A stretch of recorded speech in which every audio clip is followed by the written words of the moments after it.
Good morning पिला माने चतुर्थ अध्याय तृतीय पाठ को समस्त को स्वागत। तृतीय पाठर विषय वस्तु रही कृषि विकास किपरि ओडिशा रे भारत स्वाधीनता प्राप्त परे कृषि विकास होइथिला से विषय रे अधिक आलोचना करिबा। चलो स्टार्ट करिबा। कृषि ओडिशा रो अधिकांश लोकंकर प्रमुख जीविका। स्वाधीनता परर ओडिशा सरकार कृषक मानकर समस्या और मौलिक आवश्यकता संपर्क में सचेतन थिले। सेतबेले सबुठारु बड़ समस्या थिला प्रकृत रे जमी रे चाष करुथुबा कृषक को जमीर स्वताधिकार प्रदान। चिरस्थायी बंदोबस्त समय चली आसुथुबा जमीदारी प्रथा यही समस्या समाधान क्षेत्र में बड़ अंतराय थिला। कारण आगरु लोक माने को कर दबा को पड़ुथला जमीदार मानकु, जहा द्वारा लोक जमीदार माने लोक मानक ठारु राजस्व कर आदाय करुथले, जहा द्वारा लोक माने आउरी गरीब हो जाउथले। तो चिरस्थायी बंदोबस्त लॉर्ड कॉर्नवालिस को द्वारा 1793 मसीह आरंभ होइतिला। यही बंदोबस्त खसड़ा करथिले सर जॉन सोर नामक जने इंग्रेज वैज्ञानिक थिले, जे कि एही बंदोबस्त खसड़ा करथिले। ओडिसा रो तत्कालीन मुख्यमंत्री हरिकृष्ण महताब यथाशीघ्र जमीदारी प्रथा उच्छेद करिवार सूचना प्रदान करथिले और ओडिशा विधानसभा रे तत्संक्रांतीय एक विधेयक आगत करथिले। पर षष्ठ दशक जमीदारी उच्छेद आईन कार्यकारी हैला। 1955 मसीह भूदान आंदोलन रे संगृहीत जमी चाषी मानक मध्य बांटी दिया गला। आदिवासी कृषक मानकर जमी जेपरी अण आदिवासी माने नहीं न जानती सेथि पई व्यवस्था करागला। भाग चाषी मानकर स्वार्थर सुरक्षा करागला। भूदान आंदोलन मुख्य पुरोधा थिले आचार्य विनोबा भावे। ये थिले कौन? भूदान आंदोलन प्रधान पुरोधा बा मुख्य पुरोधा किए थिले? आचार्य विनोबा भावे। ये थिले आचार्य विनोबा भावे। ये होछि तांकर फोटो, बुझि पाइलो? तो तांकर मूल नाम थिला विनायक नरहरि भावे।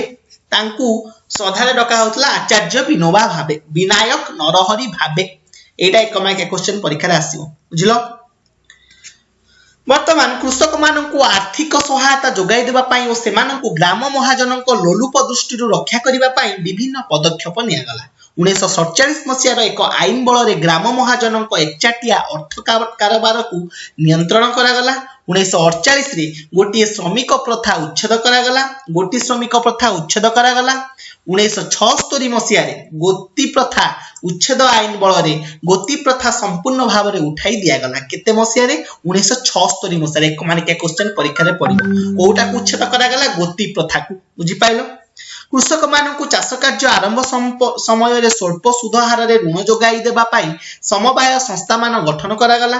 सरकारी मूलधन रे 1948 मसीह रे राज्य समवाय बैंक प्रतिष्ठित हला। समवाय आंदोलन को संप्रसारित करी यहा को कृषक मानक पाखरे पहुंचा गला। प्राकृतिक विपर्यय जोगु फसल क्षतिग्रस्त हेले कृषक मानकू तकाभी ऋण दिया गला। तकाभी नामक एक ऋण दिया गला। केतबेले ना प्राकृतिक विपर्यय जोगु फसल क्षतिग्रस्त हेले कृषक मानकू तकाभी ऋण दिया गला। अनेक क्षेत्र में चाषी माने नैथिबा ऋण छाड़ मध्य कर दिया गला।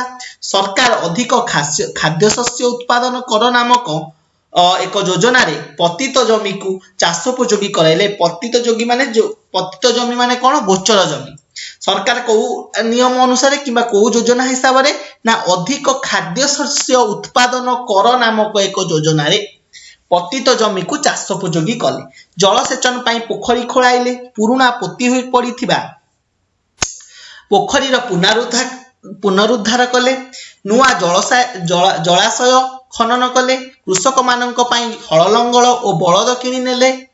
रिहाती दर रे कृषक मानकू सार बिहन जोगाई देले। प्राकृतिक विपर्यय समय लोक मानकू कामधंदा जोगाई देबा पाई सरकार टेस्ट रिलीफ कार्य प्रक्रिया आरंभ कले।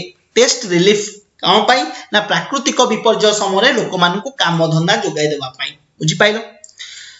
तो टेस्ट रिलीफ एपरी एक कार्य व्यवस्था जहाँ सरकारी अर्थ रे कार्यकारी हुए। प्राकृतिक विपर्यय समय लोक मानकू कामधंदा जोगाई देबा पाई सरकार गाँ गहली रे टेस्ट रिलीफ नामक किमा टेस्ट रिलीफ कामर व्यवस्था करती। लोक माने रास्ता घाट पोखरी खोला प्रभृति काम रे सरकार श्रमदान करती और बदल रे तांको अर्थ बा खाद्य शस्य मिले। रिलीफ भली यह एक मागणा प्राप्ति व्यवस्था नुहे।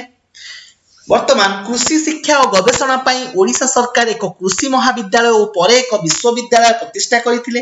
एहाकु छाड़ी ओडिशा रे अन्य केतेक कृषि गवेषणा केन्द्र प्रतिष्ठा करागला। एठारु उद्भूत ज्ञान कौशल कृषक मानक पाखरे पहुंचाइबार व्यवस्था करागला। जमीर उर्वरता बजाय रखिबा पई ओडिशा सरकार विभिन्न प्रयोगशाला प्रतिष्ठा कले। आधुनिक प्रणाली रे कृषि कार्य पई प्रदर्शनी कृषि क्षेत्र मान प्रस्तुत करागला। फल चाष पई अनुगुल पटांगी और जी उदयगिरी रे केन्द्र मान प्रतिष्ठा करागला। एठारे फल गछ चारा और कलिमी प्रस्तुत होई कृषक मानकु वितरण करागला।